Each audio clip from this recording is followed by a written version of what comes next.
Marami ang naawa at nalungkot sa sinapit ng aktres at vlogger na si Alex Gonzaga dahil muli ay hindi natuloy ang kanyang pagbubuntis sa pangalawa sanang nilang anak ng mister niyang si Mikey. Ang mga naging pagsubok at sakit na pinagdaanan ni Alex, ikinuwento niya sa unang pagkakataon sa kapatid niyang si Tony. Sa pagbabalik ni Tony Gonzaga sa Tony Talks ay kauna-unahang tampok dito ang tungkol sa second pregnancy loss ng kapatid niyang si Alex Gonzaga na hindi ipinaalam sa publiko noon. Matatanda ang October 2021 noong unang nakunan si Alex at labis niya itong dinamdam. Magmula noon ay patuloy sila ng mister niyang si Mikey sa pagsubok na makabuong muli.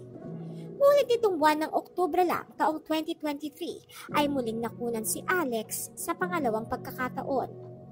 Isang malaking revelasyon para sa marami na ang second pregnancy ni Alex ay hindi naturally conceived dahil inamin ni Alex na gumamit na sila ng tulong ng siyensya sa pamamagitan ng IVF.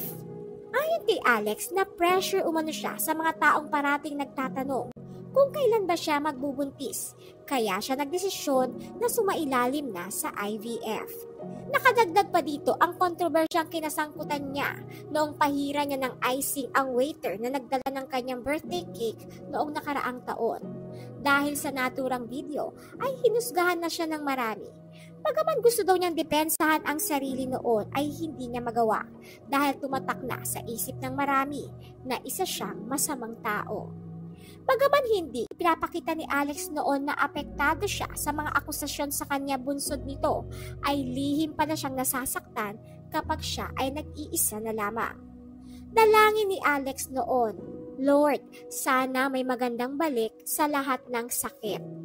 At iyon nga ay ang pag-asang magkakaanak na sila ni Mikey. Kaya ubod ng sakit para kay Alex nang malaman niya nitong Oktubre habang nagpapa-ultrasound na hindi natuloy ang pagbubuntis niya sa pangalawang pagkakataon. Kaya naman payo ni Alex sa mga batang conceived through IVF ay mahalin ng sobra ang kanilang mga ina dahil hindi biro ang mga sakripisyo na pinagdadaanan ng isang babae na sumailalim sa IVF para lamang magkaanak. Ayon umano sa kanyang mga doktor, nasa 50 to 60% chances lamang ang pagbubuntis sa ilalim ng IVF procedure. Ibig sabihin, kahit dumaan ka sa mahaba at komplikadong proseso nito, ay hindi garantisado na ikaw ay makakabuo. Kahit anong inumin mo at kahit anong gawin mo, ay wala ka talagang kontrol dito, saad pa ni Alex.